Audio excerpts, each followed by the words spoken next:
राम राम देशवासियों, कैसे चल रहा? क्या मसला है आजकल? अरे मसला मसाला नहीं, आप भी ना कुछ भी सुनते हैं। वैसे मैं किसी भी कंट्रोवर्शियल टॉपिक से परहेज़ करती हूँ, पर ये बात लेडीज़ों से रिलेटेड है। वैसे मैं सो कॉल्ड फेमिनिस्ट बिल्कुल नहीं। हम बात करते हैं बराबरी की और फिर औरतों के नाम पर किसी भी बात पर झंडा लेकर खड़े हो जाते हैं। तो मेरी समझ से ये भी बात कुछ ठीक नहीं, क्योंकि जो ठीक है वो ठीक है, जो गलत है वो गलत है। तो आज का टॉपिक है हिजाब, पर्दा, घूंघट, बुर्का और पता न जाने क्या क्या नाम से जानी जाती है ये बेमतलब की लड़ाई की जड़। तो मसला यही है, एक्चुअली वी ह्यूमंस आर अजीब से, है ना। जो मना करो वो करते हैं और जो करने को कहो वो कभी नहीं करते, या एटलीस्ट करना तो नहीं चाहते। सच्ची बात है ना।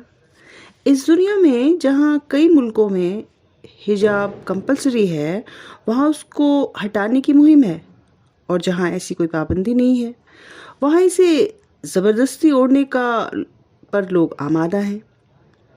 वैसे क्या सचमुच भारत के अलावा ऐसा कहीं हो रहा है कि नहीं जी, हम तो पर्दा कर ही मानेंगे, हमें तो अच्छा लगता है पर्दे में रहना। पता नहीं, अपने यहाँ के अलावा तो कहीं सुना नहीं। चलो वैसे भी उल्टे बांस बरेली को हिंदुस्तान में ही जच रहा नहीं। तो खैर, इंडिया इंडिया है, हम सब औरों की तरह कहाँ। कुछ तो हट कर हो जिससे न्यूज़ बने, रील बने, स्टोरी बने, स्टेटस बने और बात। अरे छोड़ो, बात बने ना बने की फर्क पैंदा है। अभी आज सुबह ही एक सज्जन टीवी पर कह रहे थे कि पर्दा न करने से माहौल ख़राब होता है, और ये बात सिर्फ इस्लाम के लिए नहीं बल्कि पूरे समाज की बेहतरी के लिए है। वल्लाह क्या बात है। एक स्वर्गीय नेताजी थे जो ये कहने से बाज नहीं आए कि लड़कों से तो गलती हो ही जाती है, तो क्या रेप के केसेस में उन्हें फांसी दे दी जाए। सही बात है, इतना घोर अन्याय, इससे अच्छा तो लड़कियों को ही कुछ ना कुछ लपटवा दिया जाए। अरे चाहे से बोरी में डाल दो, कौन पूछ रहा, किसे फर्क पड़ता है। और मज़े की बात यह है कि ये नेताजी मुस्लिम कौम के घोर धुरंधर हितैषी रहे। मुद्दे से भटक गई ना, तो मुद्दे की बात है, मेरी पसंद मेरी पहचान मेरी मर्जी। चाहे कुछ ना दिख रहा हो ये बात अलग है, पर पहचान तो तब भी है ना, चाहे छुपी छुपाई हो। अच्छा, तो पहले आपको एक और बात बताती हूँ। हाथी जब बहुत छोटा बच्चा होता है तो उसे पालतू बनाने के लिए तभी से उसके पैर में बड़ी मोटी मोटी लोहे की जंजीरें बांधी जाती हैं ताकि वो भाग ना जाए। फिर जब वो बड़ा हो जाता है तो उसके पैर में एक पतली सी रस्सी ही बांधी जाती है। चाहे तो वो उसे आसानी से तोड़ सकता है, पर कि वो अपने बचपन की उस लोहे की जंजीर की टीस को याद रखता है, तो वो हिम्मत नहीं जुटा पाता कि अब अपने पूर्ण यौवन में पूरी ताकत होते हुए भी उस पतली सी रस्सी को तोड़ दे। तो एक साइकोलॉजिकल बैरियर है उस बड़े से ताकतवर हाथी को कंट्रोल करने का। यहाँ गौर करें कि हाथी में इंसान के मुकाबले दिमाग बहुत कम होता है। अब आते हैं अपने पर्दे पर। जिस बच्चे को बचपन से रट्टा मराया गया हो कि पर्दे में क्या क्या गुण हैं, कितनी ठंडक, रोशनी और सुकून है, तो वो ऑब्वियसली उस बात को मरते दम तक अपने जहन में रखेगा।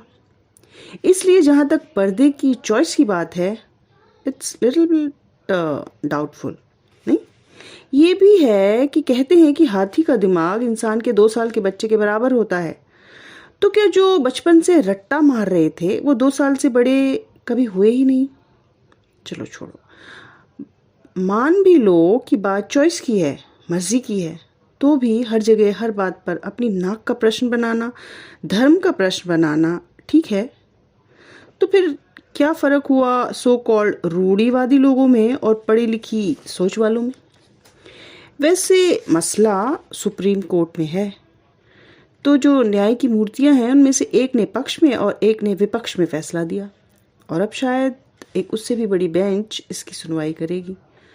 हमारे देश में जहाँ लाखों हीनियस क्राइम केसेस पेंडिंग हैं सालों से, वहाँ हमने अपने टॉप नॉच जजेस को उस काम में लगा रखा है जो एक इंसान के जिंदा रहने के सबसे पहले नियम का उल्लंघन करता है। क्या कहा? क्या है वो? तुमने ना पता? अरे खुली हवा में सांस लेना, और क्या। कभी 10-1 मिनट के लिए लगातार मुंह ओढ़ के देखिए कैसा लगता है, खुद पता चल जाएगा। इससे अच्छा तो ये होता कि मुस्लिम आदमी ही बाहर जाते वक्त अपनी आंख में स्टिकर या पट्टी लगा लेता, जैसे महाभारत सीरियल में गांधारी लगाती थी। अरे वही कुछ ग्रे टाइप का। आखिर अल्टीमेट एम तो लड़कियों पे नज़र ना पड़े यही है ना। मैं तो कहती हूँ अगर इतना ही खतरा है बाहर निकलने में तो फिर घर पर ही रहें, बाहर निकले ही क्यों। ना बाहर निकलना होगा, ना पहनना पड़ेगा हिजाब। So simple. तो सॉल्यूशन तो अपने पास ही है और हम कोर्ट कचहरी की खाक छान रहे। तो आज के लिए बस इतना ही, आगे फिर भेंट होगी। नमस्कार, राम राम।